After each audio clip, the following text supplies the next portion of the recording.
이제 하나님의 말씀을 봉독하겠습니다. 구약 사사기 7장 말씀입니다. 구약 372페이지.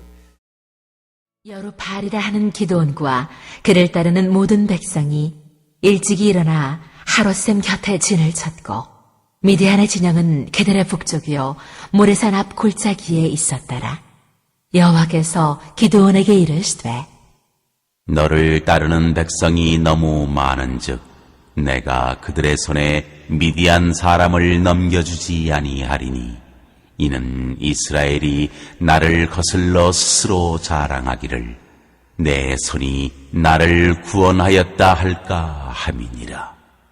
이제 너는 백성의 귀에 외쳐 이르기를 누구든지 두려워 떠는 자는 길르앗 산을 떠나 돌아가라 하라 하시니 이에 돌아간 백성이 22,000명이요 남은 자가 10,000명이었더라. 여호와께서 또 기드온에게 이르시되 백성이 아직도 많으니 그들을 인도하여 물가로 내려가라. 거기서 내가 너를 위하여 그들을 시험하리라. 내가 누구를 가리켜 내게 이르기를 이 사람이 너와 함께 가리라 하면 그는 너와 함께 갈 것이요 내가 누구를 가리켜 내게 이르기를 이 사람은 너와 함께 가지 말 것이니라 하면 그는 가지 말 것이니라 하신지라.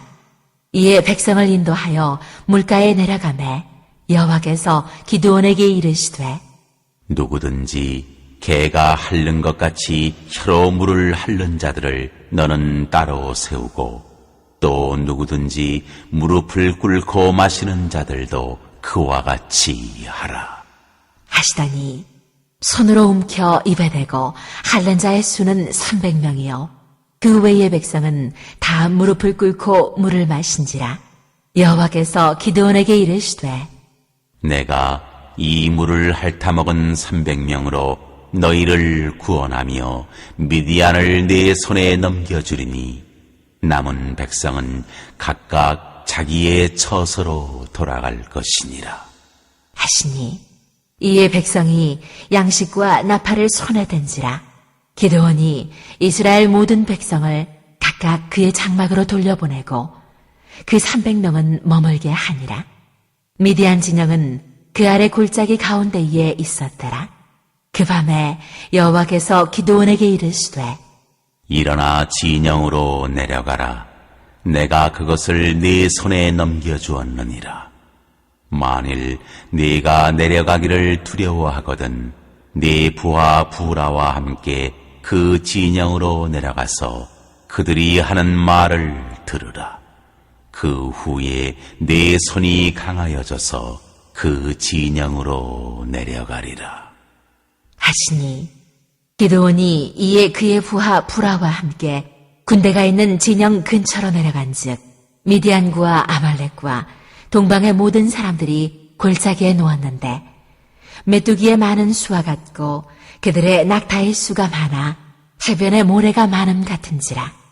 기드온이 그곳에 이른즉 어떤 사람이 그의 친구에게 꿈을 말하여 이르기를 보라, 내가 한 꿈을 꾸었는데 꿈에 보리떡 한 덩어리가 미디안 진영으로 굴러들어와 한 장막에 이르러 그것을 쳐서 무너뜨려 위쪽으로 엎으니 그 장막이 쓰러지더라. 그의 친구가 대답하여 이르되 이는 다른 것이 아니라 이스라엘 사람 요아스의 아들 기드온의 칼이라. 하나님이 미디안과 그 모든 진영을 그의 손에 넘겨주셨느니라 하더라. 기드온이 그 꿈과 해몽하는 말을 듣고 경배하며 이스라엘 진영으로 돌아와 이르되 일어나라. 여호와께서 미디안과 그 모든 진영을 너희 손에 넘겨주셨느니라 하고 300명을 세대로 나누어 각 손에 나팔과 빈 항아리를 들리고 항아리 안에는 횃불을 감추게 하고 그들에게 이르되 너희는 나만 보고 내가 하는 대로 하되 내가 그 진영 근처에 이르러서 내가 하는 대로 너희도 그리하여 나와 나를 따르는 자가 다 나팔을 불거든 너희도 모든 진영 주위에서 나팔을 불며 이르기를 여호와를 위하라, 기드온을 위하라 하라. 하니라.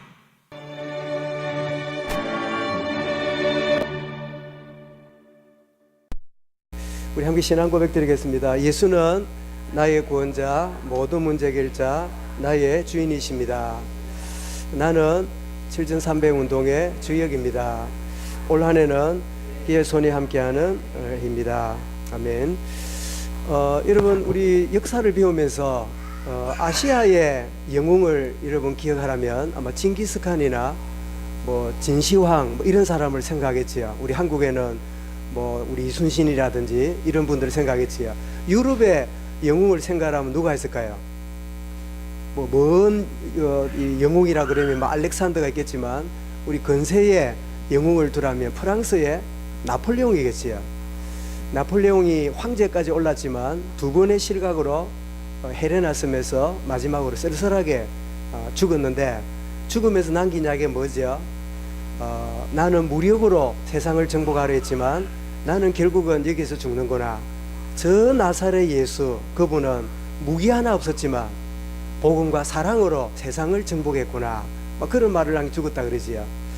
그런데 여러분, 나폴레옹이 영웅인데 나폴레옹이 결국은 그 헤레나섬으로 쫓겨가도록 그 나폴레옹을 꺾었던 워털루 전쟁에서 나폴레옹을 꺾었던 더 뛰어난 장군이 있었어요.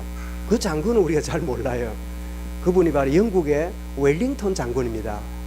이 웰링턴 장군이 나중에 그 영국의 총리까지 되는 이런 분인데, 그분의 이미지가 얼마나 청렴길백하고 아주 이 생각이 곱고 정직한 분인지 그런 의미의 이름을 날리는데, 이분에게 늘 주변에서 잘못하고 탈령하는 그런 병사가 있었다 그래요.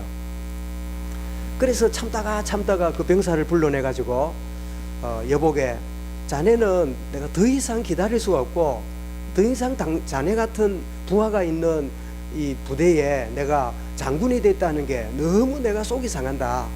그러므로 이제 군법에 의해서 자네는 총살이다. 그래서 이제 드디어 총을 겨누고 이제 그 말썽꾸러기인 그 병사가 눈을 가리고는 서 있고 그 총을 하고 이제 쏘기 직전에, 그랬더니 어떤 부관이 갑자기 장군 앞에 무릎을 꿇어서는 장군님만큼 위대하고 이 군대를 이렇게 정직하게 끌어온 분이 누가 있겠습니까? 근데 장군님, 제가 볼 때 장군님에게 하나 없는 게 있습니다. 아니, 그 무슨 소리냐? 장군님은 용서할 줄 모르는 분입니다. 이 병사에게 용서를 하시면 이 병사와 함께 영국 군대는 변화될 겁니다. 그 말에 웰링턴 장군이 큰 충격을 받고, 내게 용서할 줄 모르는 이런 완벽주의에 내가 빠져 있었구나. 이걸 알고 그 병사를 용서를 했는데, 그 병사가 웰링턴 장군의 가장 위험할 때 생명의 보호자가 되는 그런 역사적인 기록이 아마 여러분 인터넷 찾아보면 금방 나올 거예요. 부활의 주님이 우리를 다 용서하셨습니다. 이 시간 죄와 사망의 법에서 우리를 해방시키셨습니다. 저는 용서라는 단어를 듣지 못하고 자랐기 때문에 늘 하나님은 엄한 하나님, 불꽃 같은 눈으로 잘못을 늘 희비하는 하나님, 그래서 우리 하나님은 형사 과장인 줄 알았어요. 늘 잘못된 거, 틀린 거, 실수하는 거, 너 지난날 여름에 뭘 했는지를 나는 기억한다. 그 영화 제목 같은 분, 늘 쫓아다니면서 내 잘못이나 이렇게 파파라치라 그럽니까? 사진 딱 찍어놨다가 마지막 날 쫙 파노라마 공개해놓고, 봐라, 니는 이런 잘못을 했지 않냐? 억장이 무너지는, 나는 잊어버리고 지났는데 알고 보니까 이런 나의 실수가 많은 그런 하나님으로 내가 이해를 했으니, 하나님은 은혜로운 분이요, 하나님은 사랑의 하나님이요, 하나님은 용서하셨다는 말을 들어도 도무지 실감이 되지 않는 가운데 있었는데, 부활의 주님 나의 주인이 되어지는 순간에 용서라는 이 십자가의 의미가 다가오면서, 나는 그때 제일 먼저 용서한 사람이 누군지 압니까? 아버지를 용서했어요. 아버지를 용서하고 나니까 아버지가 불쌍하게 보이기 시작했어요. 여러분, 용서하지 못하는 대상자는 진짜 불쌍한 사람입니다. 왜냐? 용서를 경험하지 못했기 때문에 여러분을 절대로 용서하지 않고 있는 거예요. 만약에 여러분이 아픔과 상처를 준 대상자를 두고 저 인간은 내 눈에 흙이 들어가도 용서하지 않을 거야, 그런 분이 있다면 그 용서하지 않는 그 아픔이 여러분 마음에 영원히 가시가 되어 있을 거예요. 용서하시는 그리스도의 이 축복의 은혜가, 구원의 비밀이 오늘 주님, 용서하시는 주님의 그 크신 사랑 때문에 나도 용서하고 모든 묶임에서 자유하기 원합니다. 부활을 누리는 이 예배가 될 수 있길 바랍니다. 이런 부활은 이론이 아닙니다. 부활은 역사적인 사건일 뿐 아니라 내게 부활의 주님으로 다가왔고, 그 부활의 주님이 언제요? 지금 이 자리에 와 계시는 거예요. 그 부활의 주님이 그래, 용서한다. 바요나 시모나, 네가 왜 나를 그렇게 저버리고 욕하고 그랬냐? 그러면서 막 구박하고 꾸중해도 베드로는 할 말이 없었을 텐데, 그 부활하신 주님이 베드로에게 찾아와서 뭐라고 물으십니까? 바요나 시모나, 네가 나를 사랑하느냐? 이 말은 거꾸로 말해서요, 하나님의 사랑을 네가 기억하고 있느냐? 용서하시는 그 사랑, 너의 어떤 가운데 있을지라도 부활의 주님은 베드로에게 그 말 속에 뭘 담고 있지요? 용서를 담고 있는 거예요. 여러분, 주님의 용서를 마음껏 누리는 시간이 되길 바랍니다. 그럴 때 모든 사람을 품고 용서할 수 있는 사람이 되는 거예요. 그래서는 워낙 지적당하고 꾸중듣고 자라다 보니까 무슨 주의가 돼요? 완벽주의가 돼요. 완벽주의 특징이 뭔지 압니까? 자기 일을 철저하게 잘해요. 약속 같은 거 안 틀리고요, 손해봐도 이루어내요. 그런데 거기에 따르는 반대 급부가 뭔지 압니까? 다른 사람이 내한테 약속 어기면 분노가 일어나요. 내가 그렇게 잘해줬는데 조금만 신용을 잃으면 내가 치가 떨려요. 저것도 인간인가 싶어요. 이게 완벽주의의 여러분 특징이에요. 그럼 적당주의 살아란 말이냐? 그 말이 아닙니다. 나의 일에 최선을 다하고 내 일에 빈틈없이 해야 되지요. 그런데 그렇지 못한 이런 경우를 만날지라도 그럴 수 있는 거야. 용서할 줄 알아야 돼요. 여러분, 용서야말로 사람을 변화시킵니다. 그래서 이소부와의 그런 이야기를 여러분 기억하시죠? 폭풍하고 그 다음에 태양이 친구라네. 둘이 그래 언제 친구 되는지 모르겠는데, 그래 폭풍하고 이 햇빛이 둘이가 내기를 걸었대요. 무슨 내기 걸었어요? 저 길 가는 나그네 지금 두꺼운 외투를 입고 이렇게 가고 있는데, 저 외투를 벗기자. 외투를 벗기는 그 팀 무슨 뭐 상급을 받는 걸로. 그래가지고 이제 폭풍 보고 먼저 하라고. 이러니까 폭풍이요 점점 막 휘 했다가 막 세게 부는 거예요. 그러니까 입고 가던 외투를 어떻게 했을까요? 이게 바람이 부니까 막 날려가겠지요. 그러니까 있는 대로 구멍을 다 잠그네.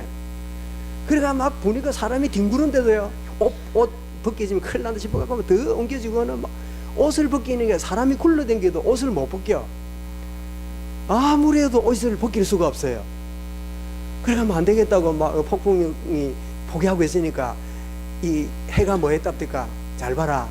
온도를 15도, 20도, 25도, 30도 넘어가니까 단추를 하나 끄르고 두 개 끄르고 세 개 끄르더니 35도 올라가니까 아이고 더불하고는 옷 다 벗어버려요. 여러분, 그게 용서입니다.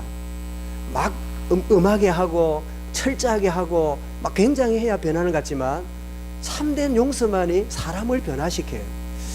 오늘 여러분, 우리 자녀들을 우리 양육할 때도 여러분 철저하게 완벽하게 지도하고 돌아보지만 아이 마음속에 긍휼과 용서의 여유를 갖지 못한다면 그 아이는 또 다른 완벽주의로 자라서 또 다른 사람에게 용서 모르는 잔인한 자로 자라날 수 있는 거예요. 대부분 여러분 완벽주의자들은 어릴 때 용서받고 양해받고 배려를 모르게 자란 그런 결과들이 자기 분야에는 뛰어날 수 있지만 어느 날 보니까 그런 게 없는 인생이 되기 쉽지요. 제가 오늘 이 메시지를 준비하면서 용서라는 이야기를 지금 몇 번을 하고 있는데 왜 그런지 나도 모르겠어요. 부활의 주님이 성령으로 찾아오셨는데 왜 찾아오셨을까요? 죄와 사망의 법에서 너를 해방했고 다 용서했다. 묶임과 모든 노예 같은 자리로부터 이미 다 끝났다. 그러므로 너가 억만제약으로부터 용서받았다면 너가 용서하지 못하는 인생은 아무도 없다. 눈에 힘을 빼라. 모든 마음에 있는 근육을 다 풀어라.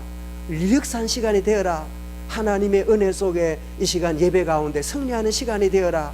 그렇게 주의 성령님이 내 마음속에 주시는 메시지라 전달하는 거예요. 이런 오늘 본문의 말씀은 뭐죠? 기도원과 300명 용사들입니다. 근데 여러분, 왜 인간은, 지난주 그랬죠, 왜 인간은 행복이 없는가? 왜 이런 많이 가지고 높은 자리에 있고 막 떵떵거리고 사는데 왜 행복이 없을까요? 하나님을 떠났기 때문이지요. 그러면 그 떠났다면 하나님 만나면 될 거 아닙니까? 근데 왜 인간이 하나님을 만날 수가 없습니까? 하나님은 살아 역사하고 계시고 지금도 일하고 계시는데, 여러분 창세기 1장 1절에 태초에 하나님이 천지를 창조하시니라, 하나님이 태초에 천지를 창조했다는 게 안 믿어집니까? 지금도 바깥에 가보세요. 봄에 피는 꽃이요, 하나님의 창조가 ING임을 보여주는 거예요. 누가 지금 저 일을 해냅니까? 온통 꽃인 줄 알았더니요, 조금 지나니까 새파란 게 올라와요. 지금 나가보세요. 벚꽃 다 떨어지고 초록빛이 올라오는데 누가 조종합니까? 시에 여러분 누가 식물학자가 조종합니까? 하나님은 지금도 창조의 능력으로 역사하고 계시는 거예요. 지금 이렇게 역사하고 계시는데 출애굽기 3장 14절도 하나님 어딨냐? 그럴 때 출애굽기 3장이 부르죠. 하나님은 스스로 있는 자다. 자존자예요.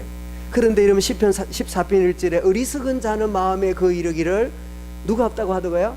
하나님이 없다도다. 그럼 거꾸로 하나님이 없다고 하는 자가 누구예요? 어리석은 자예요.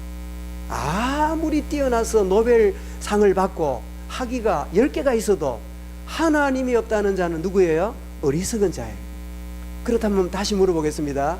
하나님이 살아 역사하신다, 이게 고백되고 믿어지는 사람은 어리석은 자입니까? 지혜로운 자입니까?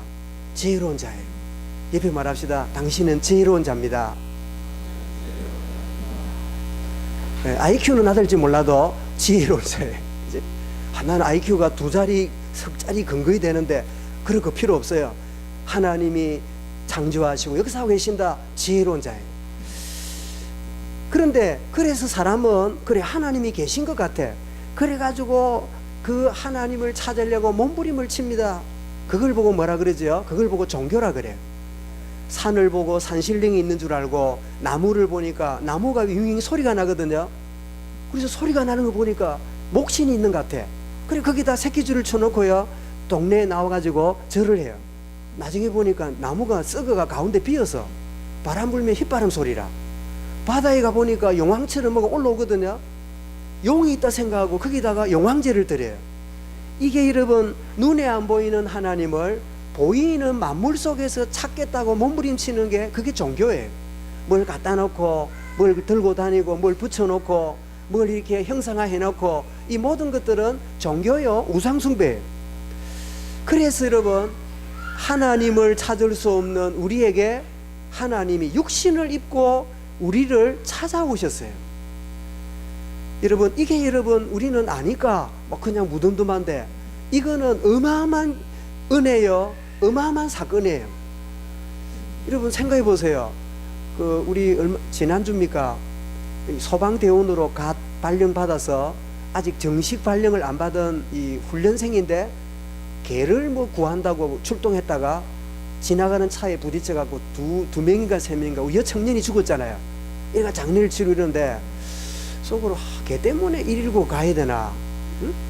참 필요하면 가야 되겠지만 고양이가 지금 빠졌어요, 건져주세요. 그것 때문에 119 웽웽 하면서 가야 되나?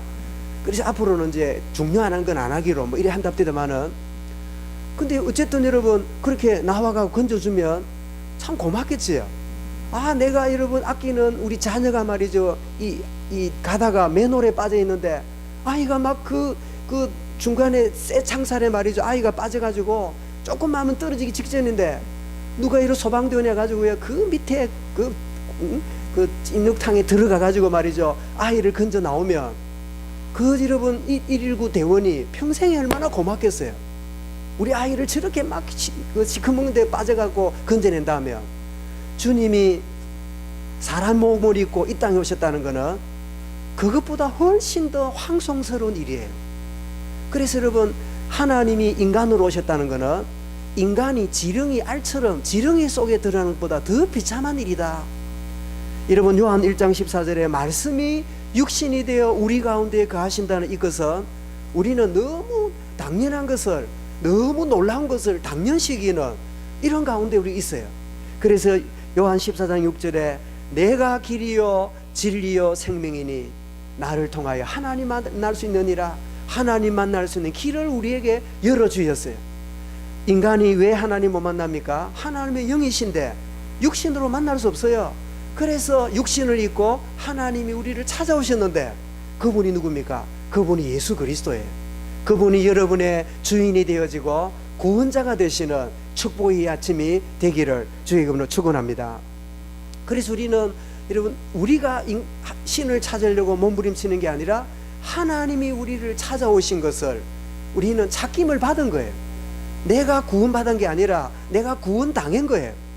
내가 구원받은 게 아니라 그분이 나를 건져주신 거예요. 이 축복 속에 나를 부르셨다.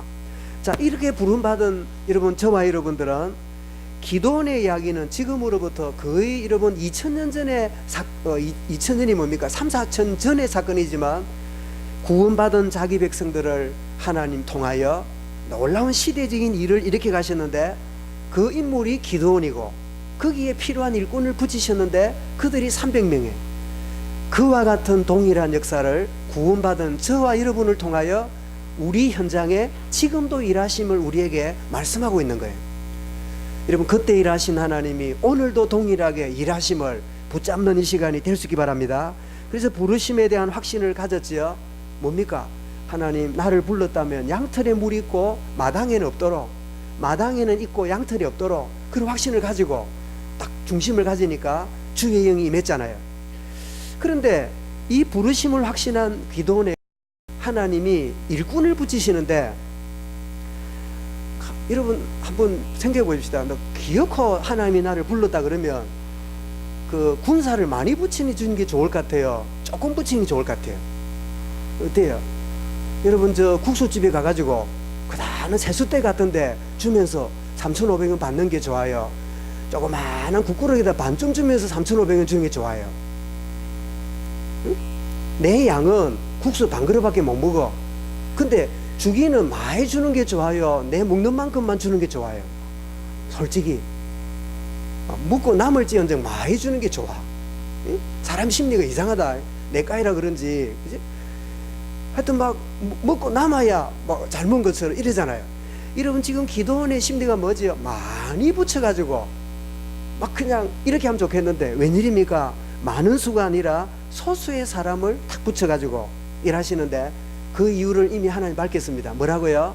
너희가 많은 사람 모아가 하면 너희 스스로 너희 힘으로 적군을 물리쳤다 하면서 하나님의 은혜를 저버리는 자가 될까 하여. 왜? 이들의 기질을 하나님은 잘 아십니다. 사랑하는 성도 여러분, 우리에게 큰 응답을 주면 좋겠는데 왜 하나님이 막 깔짝깔짝 그래 하실까요?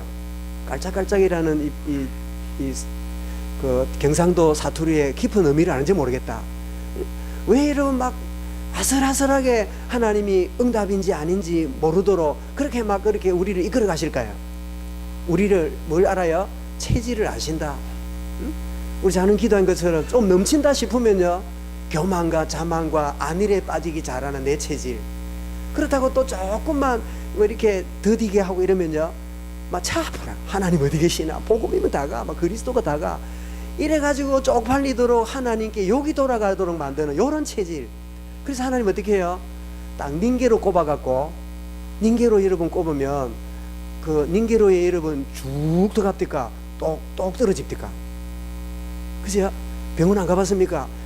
여러분, 환자에게 닌게로 슉 들어가면 죽어봅니다. 그거는 건강한 사람한테 하는 거예요. 건강한 사람은 닌게로 맞을 필요 없지. 환자니까 맞으니까 이것도 똑 중환자라. 그지? 똑 이거는 좀 나은 환자라. 하나님이 응답이 어떻게 해요? 똑 이러시는 거예요. 왜 그럴까요? 체질을 잘 아시거든. 그러니 여러분, 기도 많이 해야 응답 주고 안 하면 안 주는 게 아닙니다. 응답 받아도 될 영적 상태가 되면 하나님이 부어주시는 거예요. 이 축복이 여러분의 인생에 충만하시기 바랍니다. 여러분 자녀도 그렇잖아요.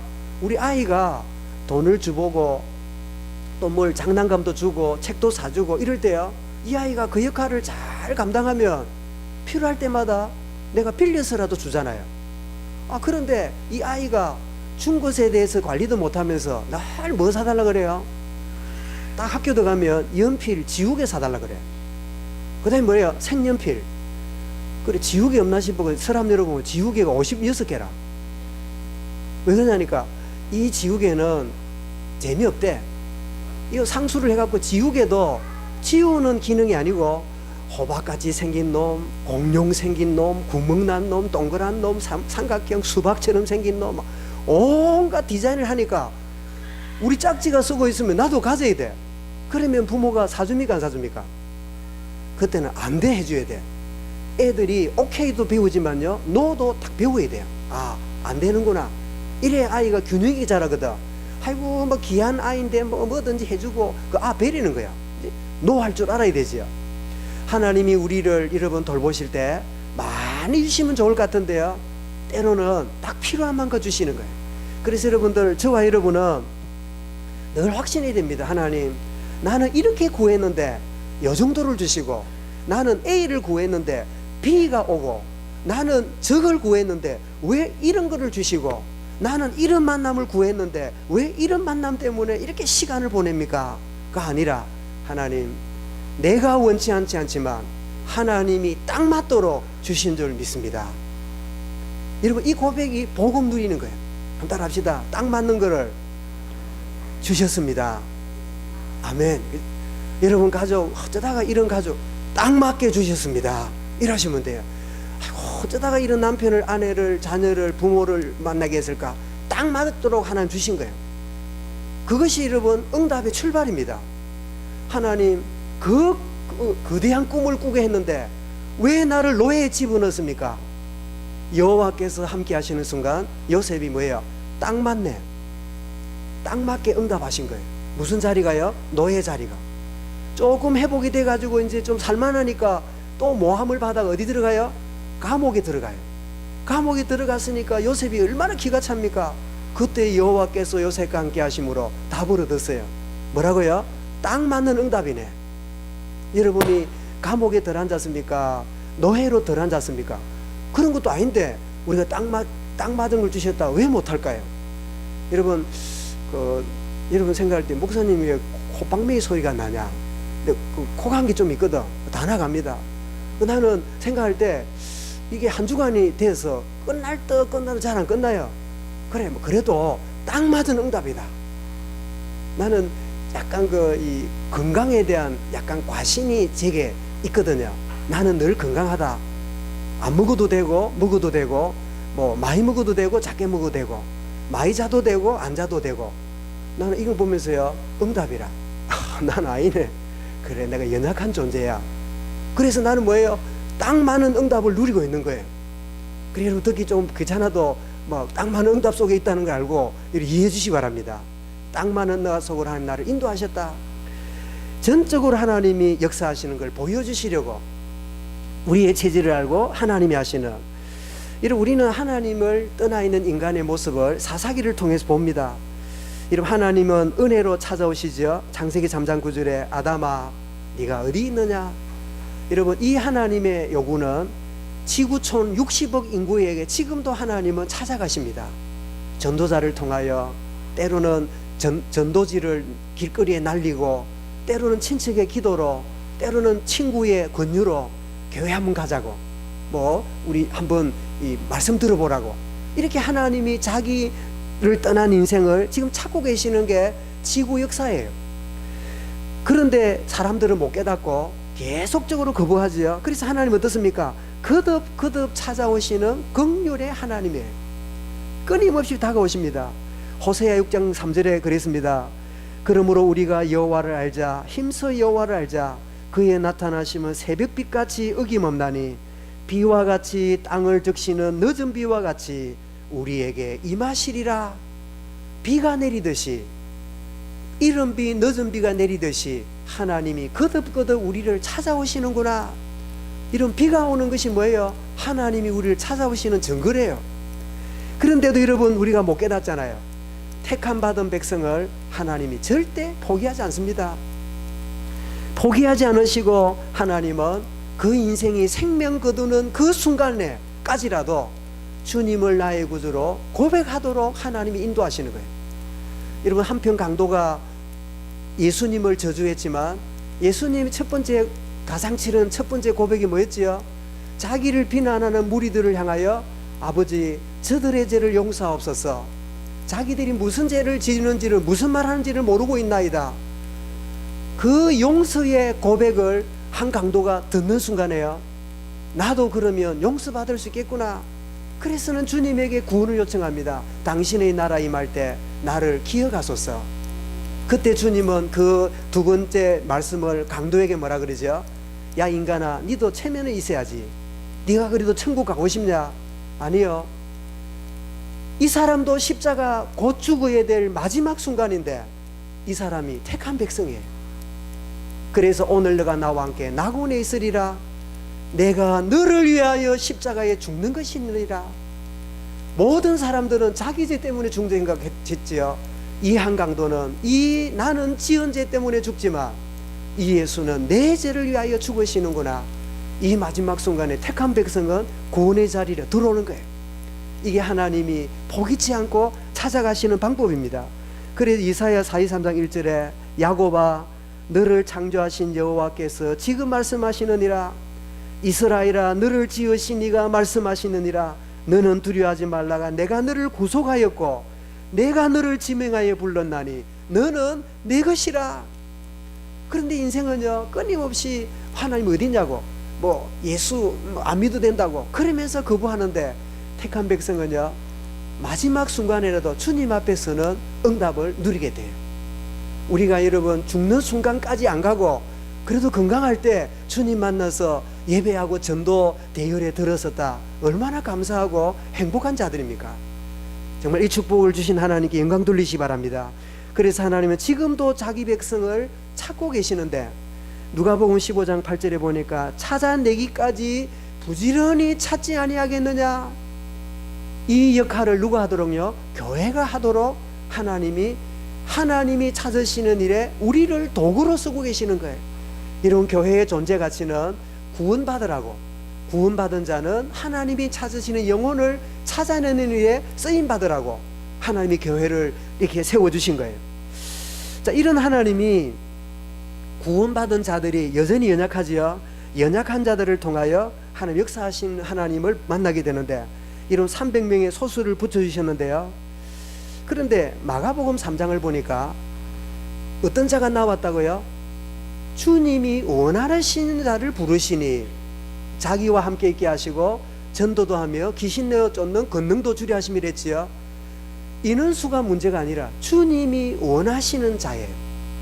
사랑하는 성도 여러분, 임마누엘 교회가 큰 교회가 아닙니다. 주님이 원하시는 자를 주님이 부르셨어요. 이 소수처럼 보이지만 주님이 원하시는 자로 부름받은 거예요.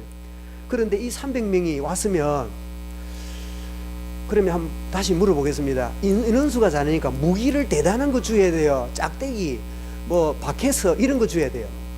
어째야 돼요? 인원이 적을수록 강력한 무기를 줘야 맞아요? 아니면 짝대기 같은 거 이런 거 줘야 맞아요? 대단한 거 줘야 되겠죠? 여러분, 요즘은 이 로봇 이제 군인이 나오면요, 로봇 군인의 이 특징이 1m 80, 몸무게 160kg 이래가지고 온 땅 꾸리고 가네. 100명의 보병이 가는 역할을요, 한 명의 이 AI, 인공지능 로봇 군인이 다 해낸다네요. 총알 맞아도 괜찮아. 총알 맞으면 튕겨가 버려. 엔간한 거 괜찮아. 근데 우리 사람 맞으면요, 막 병원 가야 되고 막 난리라. 그런 일이 벌어져요. 300명이라 하더라도 일당 100을 주면 대단하잖아요. 그런데 무기 보세요. 뭘 들으라고요?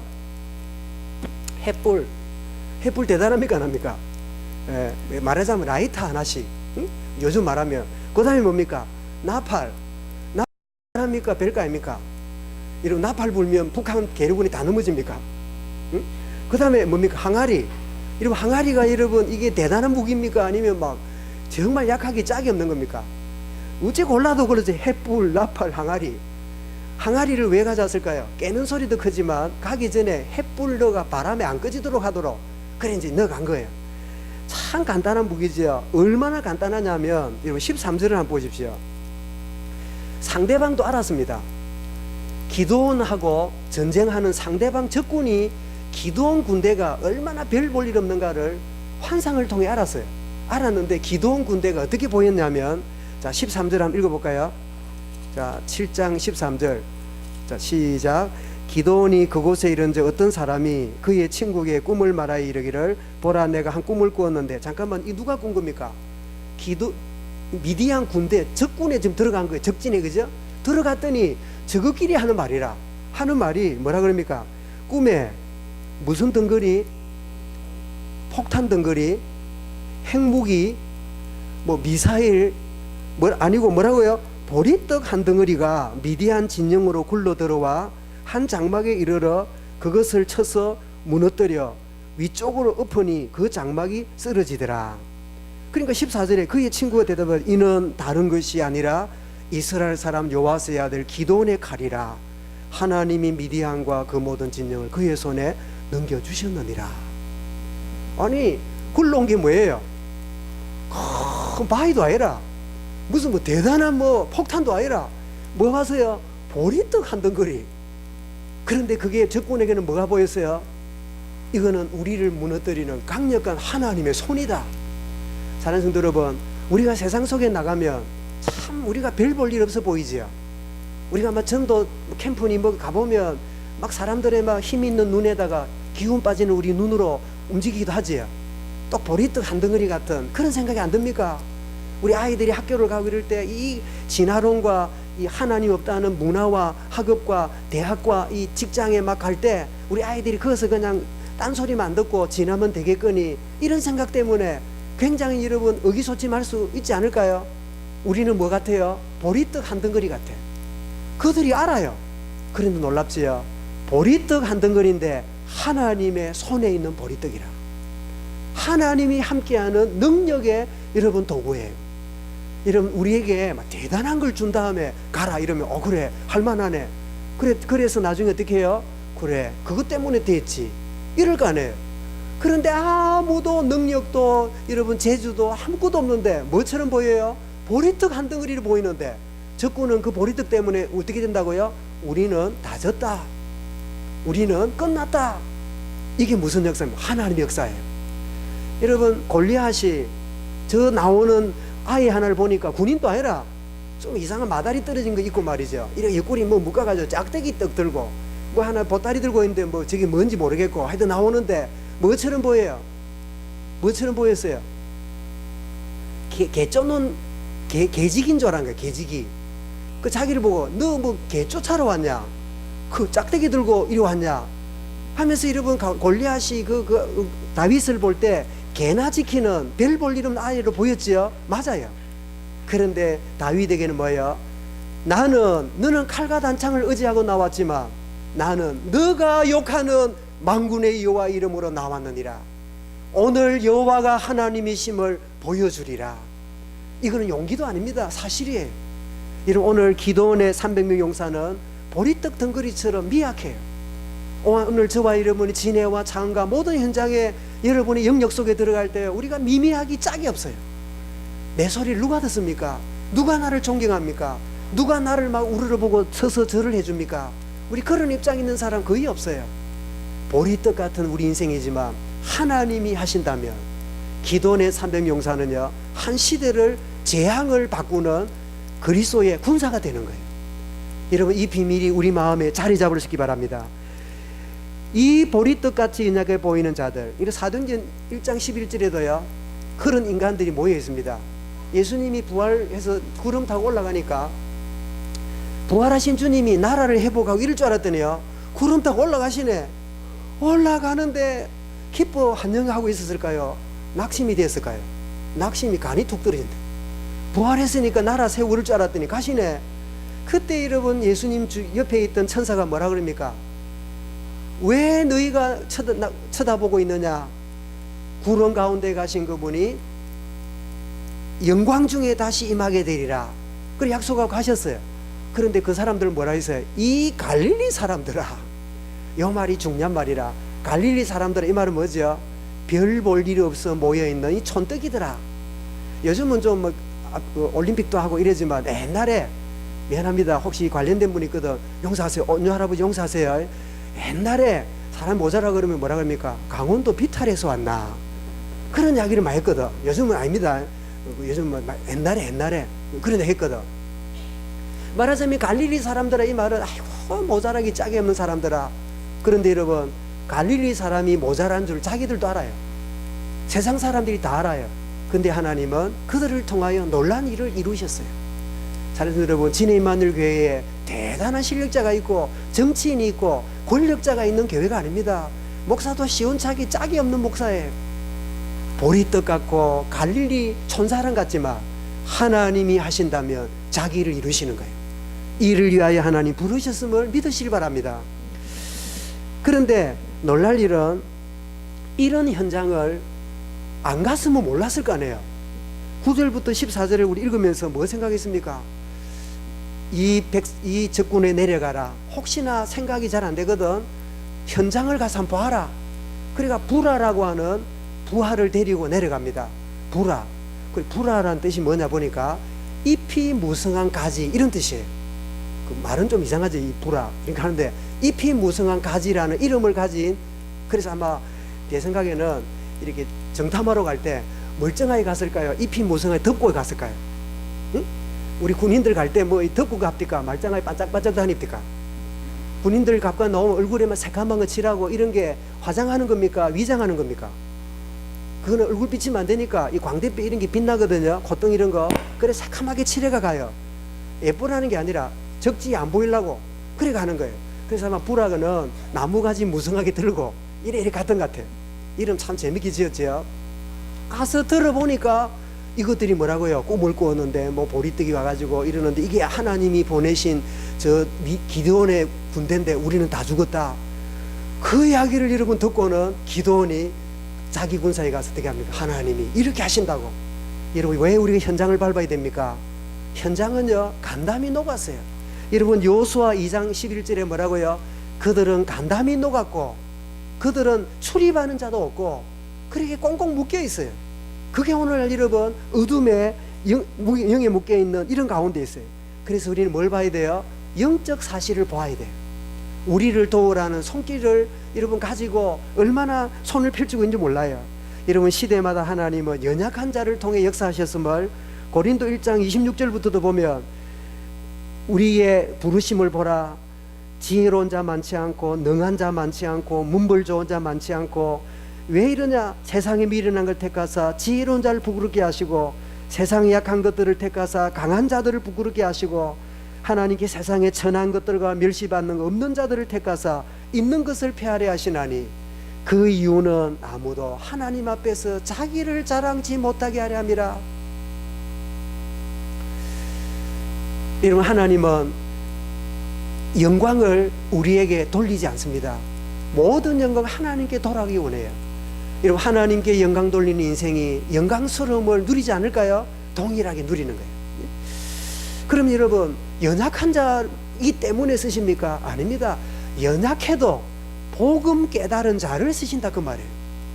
아, 그래, 연약한 사람만 쓰신다, 모자란 사람만 쓰신다, 그 이야기가 아닙니다.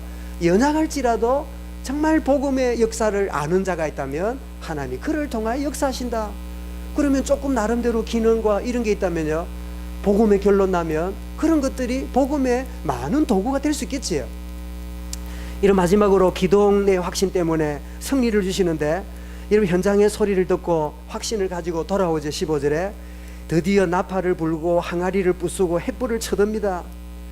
여러분, 고린도 4장 7절에 보니까 우리는 질그릇 같은 존재인데 이 질그릇 같은 우리에게 보배를 가르치니 하나님의 능력 대신 그리스도를 가졌다 그랬어요. 우리는 질그릇 같은 존재지만 우리 속에는 하나님의 능력인 복음의 비밀이 담겨 있는 거예요. 나팔을 불고 항아리 부수고 횃불을 쳐드는데 이것보다 더 큰 무기가 있어요. 20절을 한번 보십시오. 20절 끝에 보니까 이 전쟁이 누구를 위한 전쟁입니까? 우리 18절에도 여호와를 위하라 기도를 위하라 그랬죠. 20절을 안 읽었습니다만 읽어보겠습니다. 세대가 나팔을 불며 항아리를 부수고 왼손에 횃불을 들고 오른손에 나팔을 들어 불며 외쳐 이르되 여호와와 기도원의 칼이라 하고. 이게 뭐지요? 참된 능력의 근원이 나팔이 있는 게 아니에요. 횃불이 있는 게 아니에요. 항아리 소리가 아니에요. 그렇게 하는 중에 하나님이 능력의 근원이시다, 이 고백이 최고의 무기라. 우리가 잘못하면 내 수준, 내 준비한 거 그것만이 단줄 아는데 그렇지 않아요. 하나님을 의지하는 항아리가, 하나님을 의지하는 사람이 들은 횃불이, 하나님을 신뢰하는 사람의 작은 나팔이 하나님의 능력의 도구로 쓰임받음을 말씀하고 있지요. 그래서 시편 28편 7절에 여호와는 나의 힘과 나의 방패시니 내 마음이 그를 의지하여 도움을 얻었도다. 37장 5절에도 내 길을 여호와께 맡기라.